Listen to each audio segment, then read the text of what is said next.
Hi guys. Yesterday I said to you on my Instagram feed that I'll answer all of your post-processing questions in a single blog post. So this is how it's going to work. Lots happening at the office. So I'm going to try and keep this short per answer. It's probably not going to happen because I do get carried away every once in a while. But if you're on my Instagram feed, here's the link. You can go and check out the question of the day from the previous video that I put out.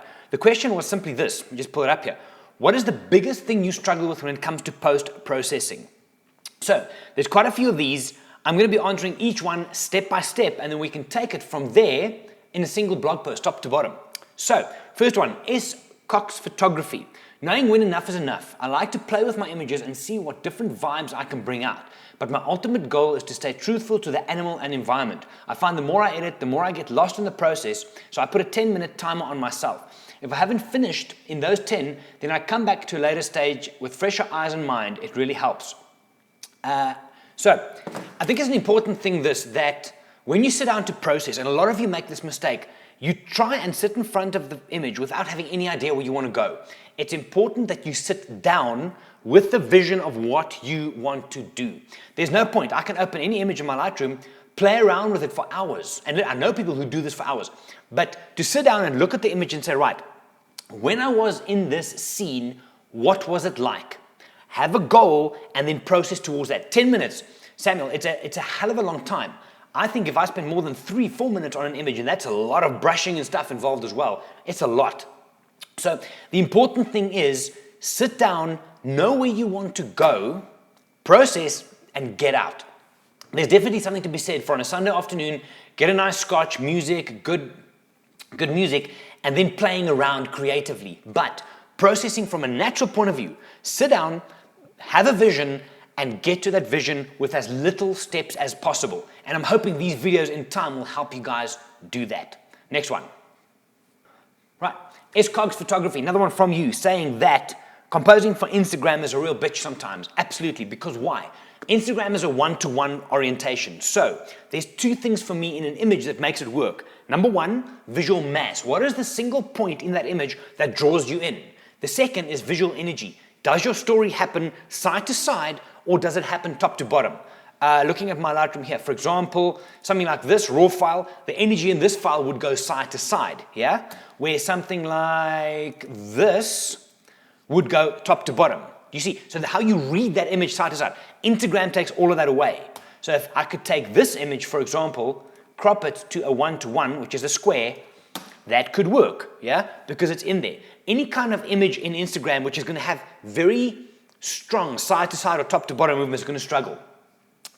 Something like this, let me just case in point, something like that, raw file. If I had to chop this as a one-to-one, where are you? Come on, one-to-one.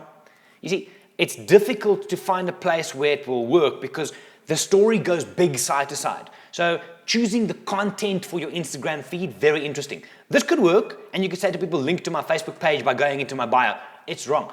I like Instagram because it's quick. I can look at the image, like it, comment, and move on. So from a content point of view, S. Cox Photography, that's what I would look at. Look at the content that is centralized rather than having a visual flow of energy side to side or top to bottom. Next one. Henry Cam to Cam says, right now, working out how to get photos onto Instagram from Lightroom when I use an Apple Mac laptop and have a Samsung Galaxy mobile. Right, I do this in two ways. Number one, in my Lightroom, let me show you on the side here. Those are all my raw files and directories. I have collections down here, which is my completed images. So in Botswana, I will have Chobe River and then based year by year by year. Kenya, I would have all the destinations by year. Those get exported as directories onto my hard drive. So those are my JPEG raw files. I go to iTunes. Now I'm not sure about the Samsung thing. You can go to iTunes and you can sync that folder. For example, I can have Gerry's photography with all those subdirectories of different images. I can then sync that into iTunes onto my phone. This is an iPhone, and I can share straight from there. Alternatively, sometimes when I'm on the run and it's a new image that I want to pull from Lightroom, I will simply mail it to myself. I will create, for example, the square image for Instagram, mail this to myself, pull it off on my phone and send from there. Nice new alternative for you, Henry Cam to Cam, is if you are on Lightroom Mobile, so I'm on CC, I've synced my entire Lightroom catalog onto my phone over here, right? So I've got all of those things synced in, and I can from here straight click on that, click on an image, and then you can go in the top and say open in Instagram, and it bumps it straight into Instagram. So easiest option, look at Lightroom Mobile, get it on your phone. I'm sure you can get it for Samsung as well, and you can post straight into Instagram from there. Very, very, very handy. Alternatively, just sync or email them to yourself. At this stage, I think that's the easiest. Next one. Sarah Brooks Photography asked, being right-handed with left-eye photographer, but a left-eyed photographer, I struggle with getting a straight picture. Then I struggle to straighten the image without cropping and losing parts of the image being cropped out. Thank you. Right, easy answer. Let's find a quick image here. Very, very normal thing. Okay, so this image on my screen here is skew. You can see it's there. Now, whether you're left-handed, right-handed, up and down, most people, and you can check their raw files, will have some kind of tilt. I don't know because they're pushed too hard, they're pushed down, whatever, but they often there's a skew horizon. That said, a skew horizon is, along with dust spots, probably one of the biggest things you can do to make people not, I want to use respect, your images, because it's such an easy thing to fix. So who was this? Sarah Brooks Photography. Easy answer. When you go into Lightroom, hit R, it takes you into the crop mode. There's three ways you can do this. Either grab the corner, you'll see the cursor turns into a little arrow, click and swing, and then you can swing it around. Yeah, that's version 1. Second one is this slider over here will take you side to side. My best one though is when I'm in the crop tool, you hold Command on a Mac or Control on a PC. It changes it to the water angle tool, and I can draw a line on what the horizon should be, release, and it straightens it for me. You cannot get away, unfortunately, from losing the cropped areas. The moment you swing that orientation, for it not to go into, because if I can't go out of the side of the frame, it has to crop it off. So get it right as much in camera, and then use one of those 3 techniques to get it right, to fine tune it. But the cropping along the outside, the moment you rotate that image, it's going to lose something along the way. Next. Okay, BC Low Photography, 2 back-to-back, dealing with noisy images and color balance sometimes. Right, color balance, if you look at the blog post from yesterday, the result of the first raw challenge, a lot of people mentioned color casts. Now, maybe I should bounce this while we're talking into Lightroom here. One of the very best, into Photoshop, color cast. Let me start here. A color cast is if you look at an image, let's use this one for example, right? If I look at that image, a color cast is a cast that covers the entire image and makes it either look too green, too purple, too blue, too orange, based on the color and the warmth of the image, your white balance. The first place you can play around with BC Low Photography is the temperature and the tint. There's a lot of green in this. To minimize the green, I can use this slider here, take it up and down. So you can see more green cast, less green cast, more magenta, kind of purple color. Find a balance there. Same, if it's too orange, you can make it less orange there or more orange. So those are the easy ones. You can also there's a bullshit move which you can use. If there's, for example, in this image, too much orange, come into the color sliders, choose the color you want and desaturate it just slightly. See, also effective. So that you can also do to remove the color cast. Easy one to do.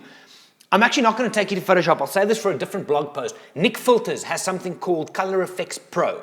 Scroll down in Color Effects Pro. They've got something called Pro Contrast.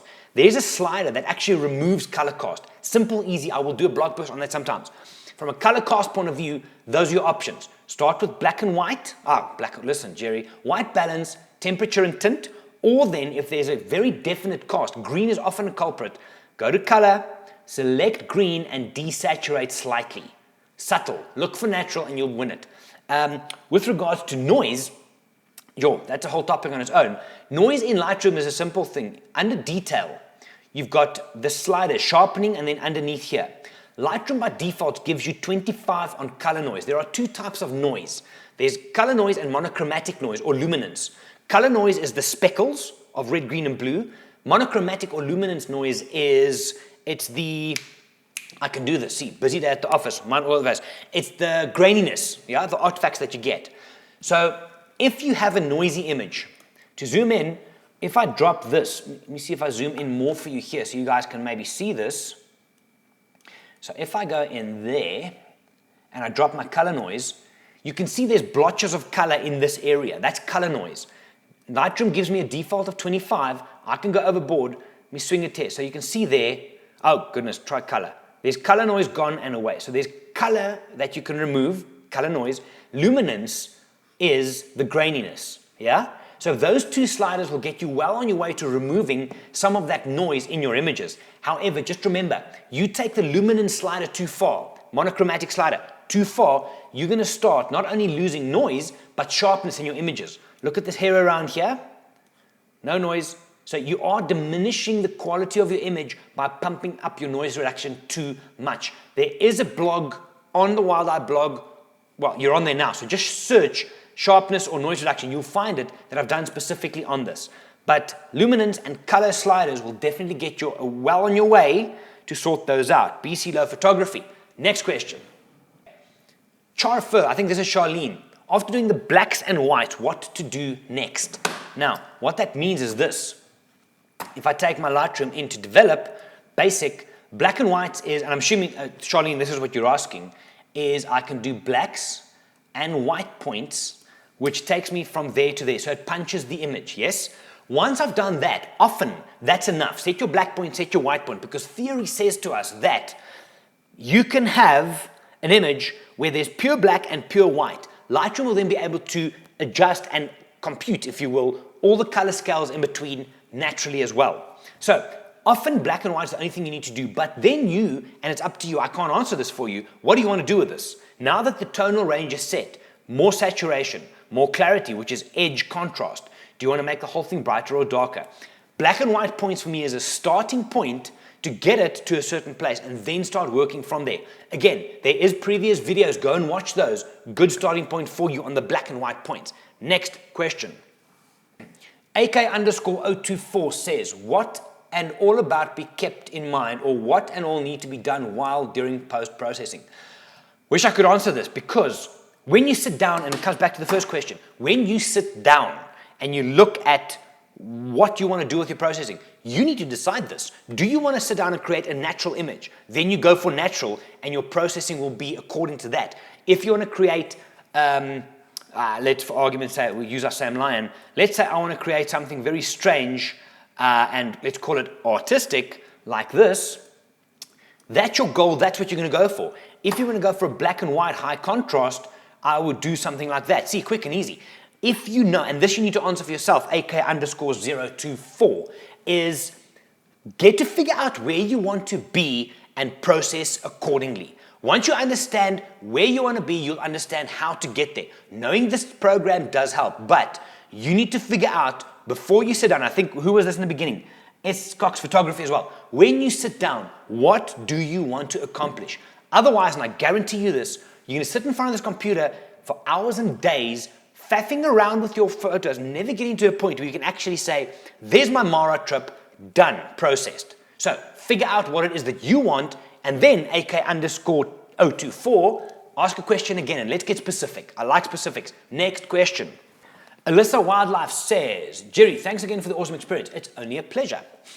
What I'd love to learn is how to add sepia tones. Also, how can you tell if sepia tones are going to work out or not? Thanks. Only a pleasure again. Alyssa, how can you tell if it's going to work out or not? This depends on you. Again, there is so much in photography that is open to interpretation. Shutter speed, aperture, ISO, that's the groundwork that you need to understand, and there's hard and fast. If you take your shutter speed up, aperture has to change in order to keep exposure the same, yeah? Those are the given things. That has to stay the same. However, when it comes to artistic things like sepia tones, black and white, where you want to take an image, that's completely up to you. But this is how you do it. Let's go back into Lightroom here. This image over here is quite horrible. Let's reset that. So let's get a base image on this from a black and white point of view. Something like that, for example. So let's say, for argument's sake, I'm happy with that as my black and white conversion. Now I want to add a sepia tint. In Lightroom, that's my favorite playing ground, so we'll stay there. Go down to split toning. Open that up. Now, you've got highlights and you've got shadows. You can add a certain color cast onto either the brighter areas or the darker areas. The color cast gets affected through the entire frame, but it favors either the highlights or the darks, depending on how you use your slider. In this image, which is quite, I'm going to make it a little bit brighter before we go. It's there, split toning. I'm going to favor the highlights of this image. So I'm going to go to highlights, and I'm going to choose Your number, if you want a number, is about 40, 45 somewhere, yeah? That's my color I've chosen, and then saturate it slowly up, and there's my sepia done. How easy is that? Cool. So what's happened is you choose the color you want to apply to the highlight areas and the darks, but it favors the highlights, and then you can decide how strong you want this, yeah? So your sepia tint is generally that yellow, orange, golden, brown type vibe. Other way to choose your color is to click on this little block, choose the color, whatever you want, and you can check it live changing. Let's say it's somewhere there, really old school, close that, and then dial up the intensity thereof. Okay, that's how to add a sepia tint, pretty easy. Same thing would apply if you go to the shadows, if it's a dark image, and it'll just help it out from there. Alyssa, good question, I like that one. Next question. Last one is shubh_sol. Nice. When I converted a color image into the monochrome in Lightroom, it's pixelated, and when I set it on a desktop background, it looks bad. Okay, I get this. So, generally what will happen, when you take an image into, let me just find something, and blue is often a culprit for this. Let's see if I can mimic this quickly for you. shubh_sol. Okay, let's look at something like this. Right, black and white image. From here would give me that. Right, now often what happens is when we start processing these things, we would go and we would look for very dramatic changes to the blue channel. And this often happens when we take our blue. Okay, I'm going to overdo this horribly so you can see what we're dealing with here. That starts happening. Right, it's when you start changing those tones. There are ways you can get around this, but I'll answer that in a different time. Is when you're converting a color image into monochrome, rather err on the side of caution from a blue point of view. So again, same image, different angle, is if I wanted to take this into a monochrome, I would go and first do my black and white point, set up the image like that, because that is closer to real life than my raw file. That's what it looked like, it was bright. Now I would go down to black and white, and here I would play. Remember, I do the side to side. If you've been following for a while, you'll know this is one of the things. Again, check the blog, it's there. I can take the blue area and manage just that. But watch, look at what happens if you overdo that blue. Lightroom struggles and it gives you some artifacting, which is not cool, and that's where the problem comes in. If it's the blue skies you're after, come down, camera, little tip alert, yeah? Go to camera calibration, and you can then pump the saturation on your camera calibration up on the blue, and it'll give you even more without degrading the quality. That's on the blue skies. So when you convert into black and white, either use a dedicated program or plugin such as Nick Filters, Silver Effects, wonderful, or make sure you keep playing on this, yeah? Make sure you stay within kind of safe boundaries. What you could do here is if you start getting this stuff, this, what's the word, degrading, artifacting, horrible things, is I can pump the luminance back up if it's a small stuff, and I might be able to get some of that back again. Right, so that's it for question of the day answers. I like this. Follow me on Instagram, guys. I'm going to do a lot more of this stuff from that platform. I find it easy because on Safari, I can post live from the field. I interact and try and answer every single thing that you guys do. But this is where the value is. This is where we can learn, and I can try and give back and help you guys with your processing. If you haven't yet, today is Wednesday. Tomorrow morning, 6 o'clock, is the close for Let's Process the Same raw file number 2. Get yours in, and by the end of tomorrow, I'll have that video up for you, and let's see what we can do with that black and white image. This is fun. Check out the blog, look at all the other videos in this little sequence, and watch the space on Instagram, and we'll do it again. My name is Gerry. I'm from Wild Eye. I will see you guys